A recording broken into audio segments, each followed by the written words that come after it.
But giving the Money in the Bank briefcase to Bron Breakker, even before Seth Rollins has the title, I mean, it's a choice. You could do it, but I don't think Bron Breakker's even ready. WWE Backlash is in the books, and in a couple weeks time we have a quick pit stop at Saturday Night Main Event, and then we head into Money in the Bank, which has now in recent times become one of the big PLEs that WWE put on every single year. It is Money in the Bank season. The qualification matches are gonna come thick and fast in the next few weeks, and there is a certain person in particular that I think we will probably see make it to Money in the Bank, the actual Money in the Bank match on the PLE. However, you can read the title. I have my doubts that Bron Breakker should be winning Money in the Bank 2025. I think 100% this guy is going to be a world champion one day. I think 100% if he does it via the briefcase one day, that'll be totally acceptable. Imagine a spear out of nowhere, folds someone in half like a deck chair, hands the briefcase over to the referee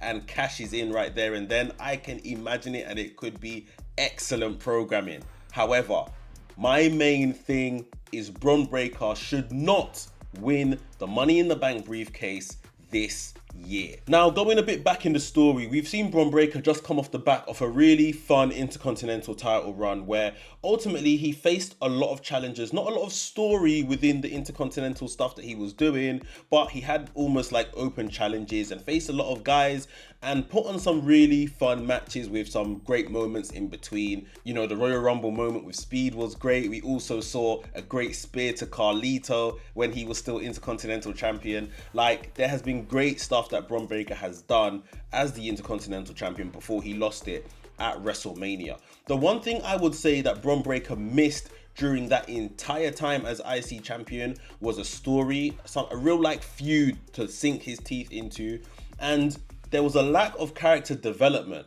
as Bron Breakker was IC champion. Now, I think it was reported at the back end of last year that Bron Breakker and Paul Heyman, their relationship didn't just start now as we see them on TV. They actually started working with each other at the back end of last year, where Paul Heyman was trying to kind of get more out of Bron Breakker, develop that character a bit more, I think when he was still IC champion.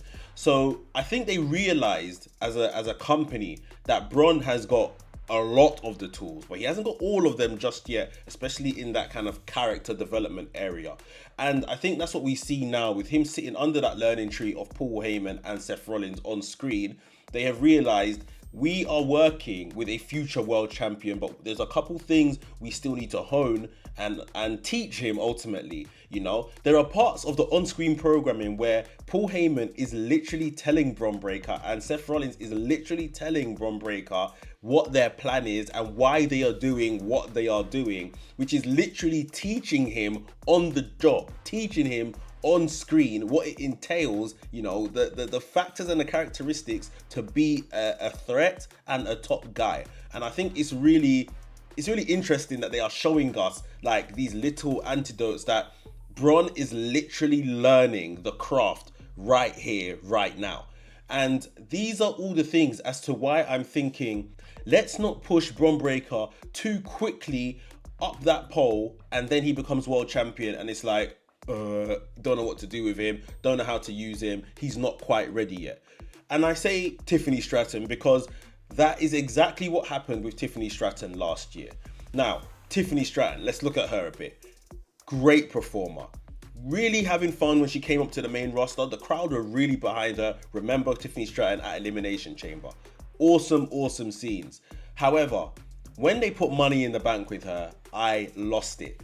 And I don't know how much of you guys will remember, I thought that is not the decision to make, because although, yes, this woman will be the future of this division, yes, she will be a world champion one day for the WWE, it's too early because we don't really know who Tiffany Stratton is. They put the briefcase on her and they still had her kind of walking around doing the stuff with Nia Jax, which was all great stuff, but we didn't develop her. And since she's cashed in and became women's champion, she's been good. She's been good, but like it could be better. Now, of course, I could kind of give her some grace. It is her first world title and stuff like that. But we don't need to rush these, ladies and gentlemen. And I think we've seen this with Tiffany Stratton, and that is my main point with doing this again with Bron Breakker. Bron Breakker has so much time. Like, the obvious story is Bron Breakker will face Seth Rollins for the world title. You know, that kind of Triple H Batista, Triple H Randy Orton story that we've seen before. It's gonna happen. But given the Money in the Bank briefcase to Bron Breakker, even before Seth Rollins has the title, I mean, it's a choice. You could do it, but I don't think Bron Breakker's even ready. And remember, he can only hold that title for 1 year, the briefcase, sorry. He can only hold the briefcase for up to 1 year. So I just don't think we should be rushing for Seth Rollins to win the championship to then put over Bron Breakker within the next year. I don't think Bron Breakker is ready to become a world champion. Hence why I don't think he should win the briefcase. Should he be in the match? Cool. Fine. I think that's all right. But I really always see the Money in the Bank briefcase as the anointing of the next world champion. And I think if we are giving that to Bron Breakker, I don't know, man. I think we are rushing it. The boy, he's not even 30 yet. He's like 27, 28. And of course, we've had world champions at 24. I know age doesn't necessarily matter. But, you know, when we gave world championships to those younger guys, we can see that a lot of them weren't ready for it. And it wasn't to their second or third world championship where they really stepped into their own. And I think that sentiment especially extends to people that were completely WWE made. If you look at the list of superstars that became world champion in their mid-20s to late 20s, a lot of them weren't ready for that first run. You know, they weren't as grizzled, they haven't seen a lot. The guys that done the indies, that came into WWE, that maybe won championships that early, if they won championships that early, are a lot more ready. There are names, you can look at the names. So I just don't want Bron Breakker to suffer the same fate, you know? Let's learn our lessons. We don't need to shoot these people to the top. Bron Breakker has years in the WWE, and he's going to be a formidable world champion when it happens. But I just don't think Bron Breakker is ready to hold the Money in the Bank briefcase as soon as this year. I just don't see it. Let's not rush it. Let him continue to sit under the lemon tree of Seth Rollins, of Paul Heyman, and develop and become the next big thing. Who should win Money in the Bank then? I'm not sure. I guess the qualification match will show us the people that are going to be involved in that. And of course, as always, you guys, I encourage you to put your comments below. Let me know who you think should win Money in the Bank. But for me, Bron Breakker, not this year.